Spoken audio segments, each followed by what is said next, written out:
Welcome to the Slop Temple. We pray this video helps. You start by making sure the essentials are ready. Install pending Windows updates and restart so drivers reload. Once done, make sure the correct default app is set for the file type. Windows can try the wrong player. You should also verify the file itself. Try another known good file to rule out corruption. If the new file plays, the problem is the media file or codec. If not, proceed to device checks and driver steps in the next slide. Now focus on drivers and codecs.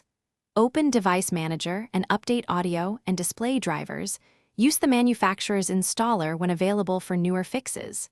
Next, repair or reinstall Windows Media Player components through optional features and install a reputable codec pack only if necessary to avoid conflicts.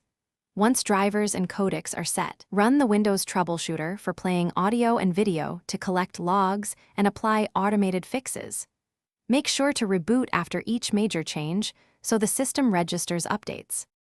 To finish, reset the media app to clear corrupt settings. Go to Apps, select Media Player, then Advanced Options and reset. Once reset, test playback again.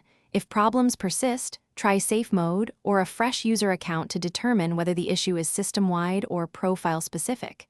If playback works elsewhere, migrate settings or remove problematic startup programs.